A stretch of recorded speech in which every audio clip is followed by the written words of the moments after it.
새롭게 되지 않는 이유는 거기에 있는 것입니다.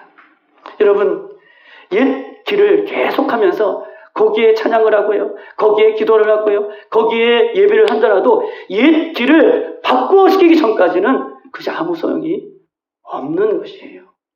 옛 길을 계속하면서, 나는 죄악의 길을 계속하면서 하나님 앞에 예배하고요, 하나님 앞에 기도하고 하나님 앞에 찬양한다고요, 바뀌지 않는다는 거예요.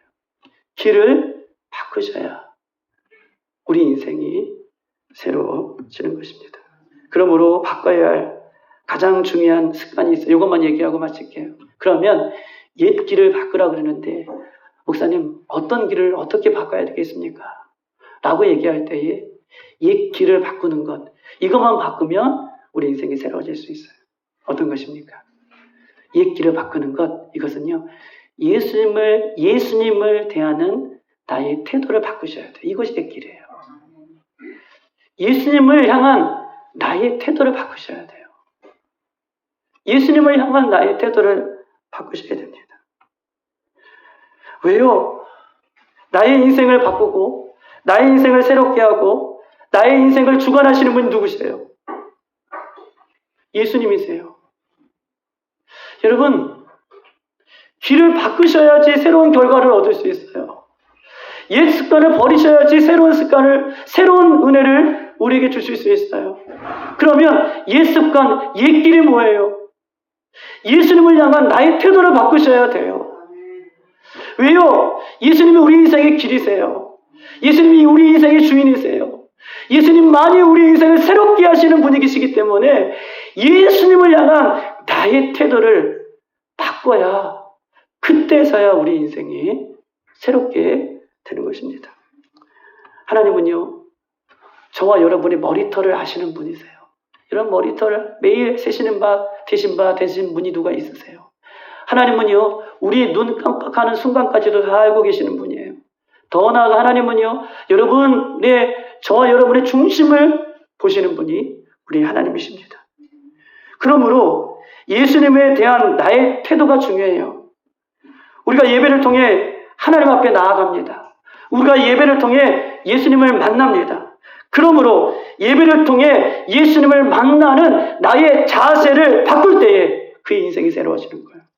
예배를 통해 예수님을 만나는 나의 자세가 새로워질 때에 내 인생이 바뀌는 거예요.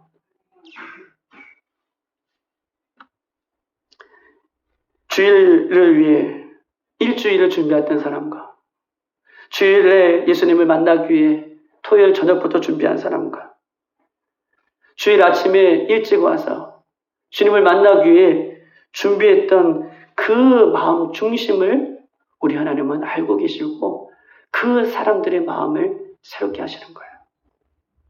그 사람들의 마음을 새롭게 변화시키시는 거예요. 내가 즐기고 아끼는 것, 그거 작은 것 하나 예수님을 위해 포기하지 않으면서, 손해보지 않으면서 2024년 새로워지기를 원한다면 우리 하나님 앞에 얼마나 부끄럽겠습니까? 2024년 난 새로워지기를 원합니다. 새로운 인생 살기를 원합니다. 라고 얘기하면서 내가 예수님 앞에 내가 즐기는 것, 내가 예수님 앞에 작은 것 하나 포기하지 않으면서, 포기하지 못하면서 내가 새로워지기를 원한다. 이것이 예수님 앞에 얼마나 부끄럽겠습니까?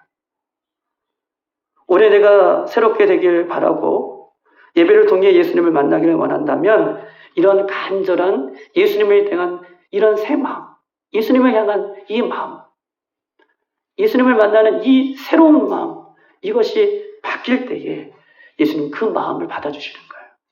그리고 그 인생을 새롭게 하시는 것입니다.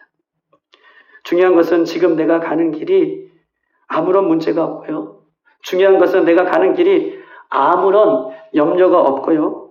지금 내가 가는 삶 속에서 내 가정이, 내 자녀가 아무런 문제가 없고 평안한다 할지라도, 현재 살아가는 이 삶이 평안한다 할지라도 영적인 생명이 없고 그곳에 변화가 없고 그곳에 예수님과 교제가 없고 그곳에 예수님의 영광이 없다면 그 길에서 돌아서야 돼요. 왜냐하면 예수님이 없는 길은 사망의 길이기 때문에 그래요. 내가 아무리 편안하고 내가 잘 되고 직장이 잘 되고 내 인생이 잘 된다 할지라도 그곳에서 예수님의 영광이 없고 그것에 예수님의 교제가 없고 그것에서 예수님을 찾는 마음이 새로워지지 않는다면 여러분 그것에 돌아서야 돼요. 그것은 예수님을 원하는 길이 아니라 예수님께 멀어지는 사망의 길이기 때문에 그렇습니다. 그러나 내가 가는 길이 지금은 힘들고 보세요. 내가 가는 길이 지금은 어렵고 내가 가는 길이 지금은 이해되지 않고 내가 가는 길이 지금 가는 길이 삶이 어렵다 해도 내가 그것 때문에 예수님 앞에 나오고 내가 그것 때문에 예수님 앞에 예배하고 내가 그것 때문에 예수님 앞에 기도하고 예수님 앞에 찬양한다면 그 길은 생명의 길이에요. 그것은 예수님이 함께 하시는 길이기 때문에 그래요. 지금 가는 길이 힘들고 어렵고 고난스럽고 피하고 싶더라도 그것 때문에 예수님 앞에 내가 나온다면 그 길은 생명의 길이지만 그러나 내가 아무리 이 땅에서 편하고 아무리 이 땅에서 가정이 행복하고 아무리 이 땅에서 모든 것이 잘 된다 할지라도 그것 때문에 내가 예수님을 찾지 않는다면 그것은 사망의 길이라고 하는 것입니다. 사람들은 고생하고 힘들고 어려우면 그것을 떠나려고 합니다. 그것이 사람의 특징이죠. 힘들고 어렵고 고생이 들면 그것을 떠나려고 해요. 저는 지금까지 성도들에게 이렇게 가르쳤습니다. 예수님을 따라가는 길은 쉽지 않은 길이다. 신앙을 지키는 길은 쉽지 않다. 십자가를 지고 가는 길이다. 그리고 그 길을 쫓아야 된다라고 그 길을 갈 때 우리가 예수의 생명을 얻을 수 있다. 그 길 끝에는 하나님의 영광이 반드시 있다라고 이렇게 가르치고 저도 이렇게 가려고 몸부림치고 그렇게 목회 현장에 있습니다.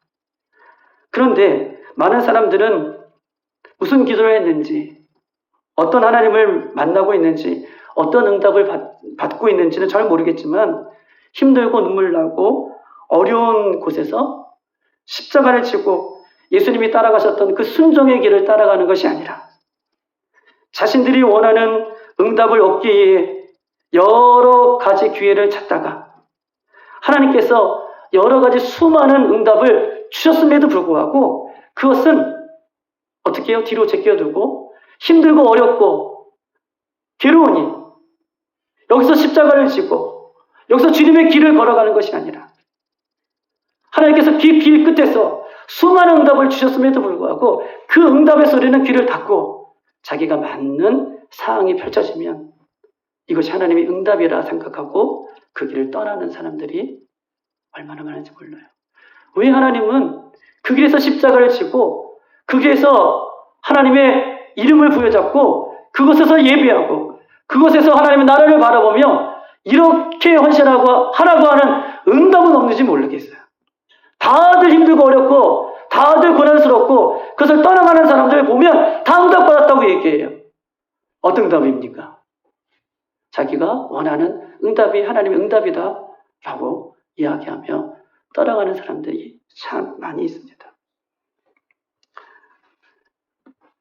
교회의 대부분 어려움이 생기면 떠나가는 사람들의 이유는 힘들어서 재미가 없어서 사람들이 많지 않아서 그곳에 생명이 있는지 그곳에 영혼의 유익이 있는지 그곳에 예수님과 함께 있는지 이것이 교회의 평가 기준이 아니라 예배의 기준이 아니라 재미가 없어서 힘들어서 사람이 많지 않아서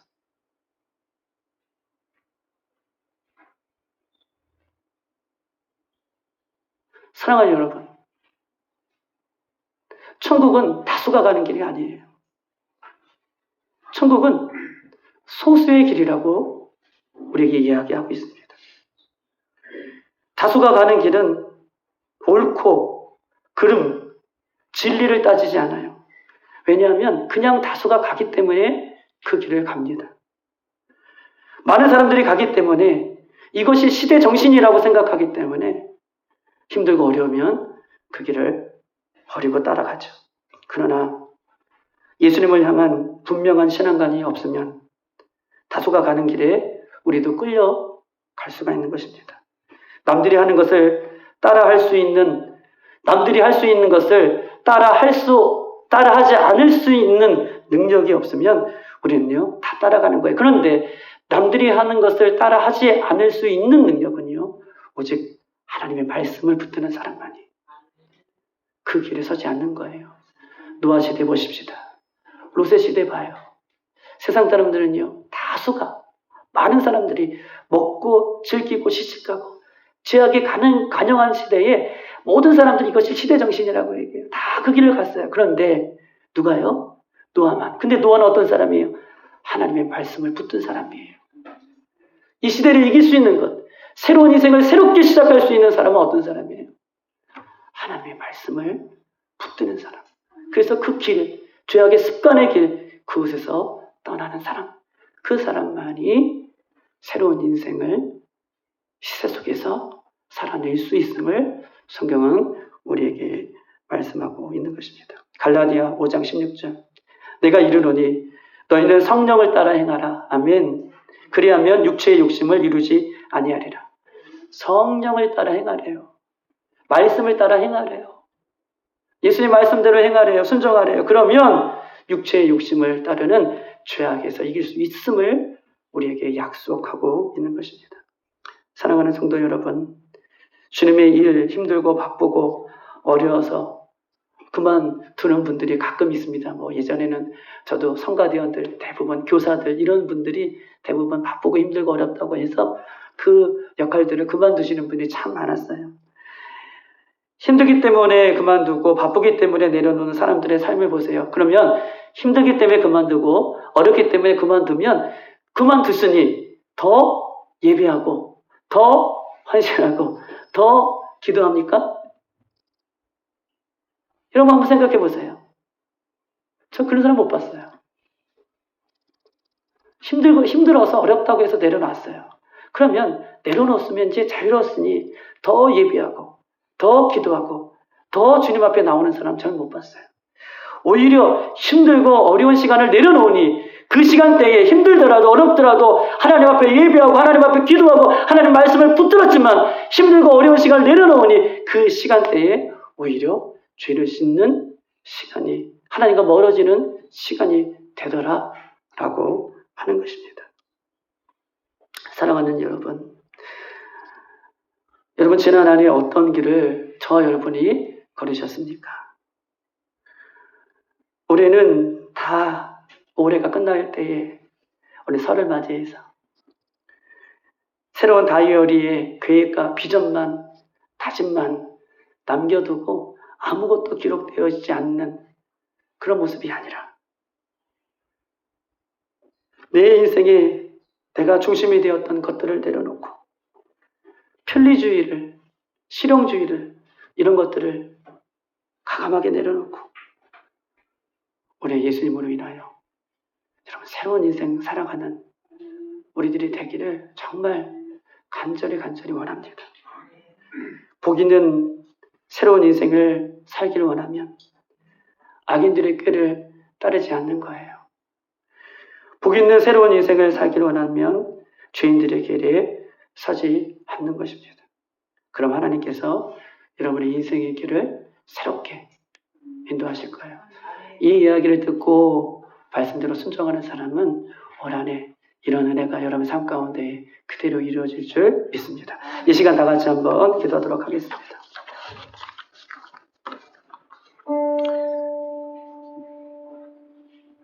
하나님, 새로운 인생 살고 싶습니다. 말로만 아니라 내 인생이 새로워지고 싶습니다. 우리 가정이 새로워지고 싶습니다. 우리 교회가 새로워지고 싶습니다. 우리 자녀들이 새로워지길 원합니다. 주여, 그럼에도 불구하고 여전히 옛 길에 서 있으면서 악인의 길에 세상의 말에 더 의지하고 소중하게 생각하면서 나는 새로워지기를 원하는 그런 악한 모습이 우리 가운데 있습니다.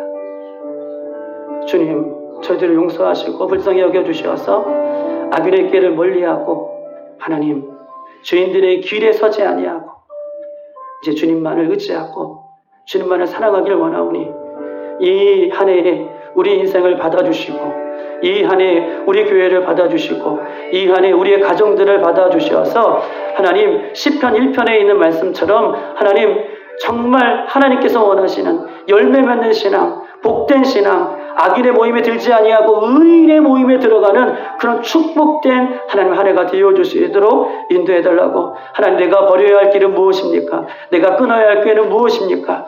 내가 하나님 아버지 세상 사람들의 말이 아니라 하나님의 말씀을 더욱더 의지하기를 원합니다. 주여 하나님, 내가 결단해야 할 부분은 무엇인지를 알게 하시고 떠나가게 하시고 새롭게 해달라고 이 시간 다 같이 한번 기도하겠습니다.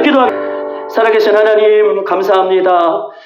우리 인생에 새로운 길을 여시는 분은 우리 예수 그리스도 외에는 없는 줄 믿습니다. 올 한 해 새로운 인생 살기를 원하는데 여전히 악인의 꾀를 따르며 여전히 죄인의 길에 서 있는 나의 옛 습관을, 옛 길을 하나님 벗어버리기를 원하오니 주님 도와주시고 주님 긍휼히 여겨주시어서 하나님께서 원하시는 길 위에 서갈 수 있도록, 진리의 말씀의 길 위에 서갈 수 있도록 하나님 도와주시고 인도하여 주시어서 결국은 하나님 아버지 저 천국을 힘차게 날아 올릴 수 있는 우리 모든 사랑하는 빌라델피아의 성도들이 되어줄 수 있도록 인도하시고, 우리 사랑하는 빌라델피아의 가정들이 되게 하시고 모든 성도들이 될 수 있도록 인도하여 주시옵소서. 하나님, 그렇습니다. 예수님을 향한 나의 믿음의 자세를 바꿀 수 있도록 도와주시옵소서. 예수님이 구원자이시고 예수님 모든 것을 알고 계심에도 불구하고 매일매일 하나님 10년 20년 예배를 드려도 내 인생이 변하지 않는 것은 예수님을 향한 나의 믿음의 자세가 바뀌지 않기 때문에 그렇습니다. 예수님 예배를 통하여, 기도를 통하여, 하나님의 말씀을 통하여 예수님을 향한 믿음의 자세가 바뀌게 하여 주시어서 한 번의 인생이 변화되어서 예수님을 위한 인생이 되게 하시고 저 천국을 향한 인생이 되게 하시고 이 땅에 어떤 어려움과 어떤 고난과 어떤 힘듦이 우리에게 있을지라도 우리 인생의 주인 되신 예수님만을 바라보며 힘차게 걸어가는 우리 복된 인생이 되어줄 수 있도록 하나님 함께하여 주시옵소서. 여호와는 내게 복을 주시고 너를 지키시기를 원하며 여호와는 그 얼굴을 내게로 비추사 은혜 베푸시기를 원하며 여호와는 그 얼굴을 내게로 향하여 두사 평강 주시기를 원하노라. 지금은 죽음을 이기시고 부활하신 예수 그리스도의 은혜와 세상을 이처럼 사랑하사 독생자를 주신 하나님 아버지의 극진하신 사랑하심과 성령의 감화 감동하심과 우리를 새롭게 하심이 오늘 말씀을 받고 새해인 복 있는 자의 새로운 인생을 살기를 원합니다. 악인들의 길을 따르지 않게 하시고 죄인들의 길에 서지 않게 하여 주셔서 이제는 예배가 새롭고 신앙이 새로우며 인생이 새로워져서 복 있는 자의 삶으로 승리하기를 다짐하며 결단하며 돌아가는 사랑하는 성도들 머리머리 위에와 교회와 가정과 사업장과 조국 대한민국과 선교사님들과 우리 다음 세대 우리 아이들과 저 북한에 있는 사랑하는 성도들 위해 지금으로부터 영원토록 함께 있을지어다. 아멘.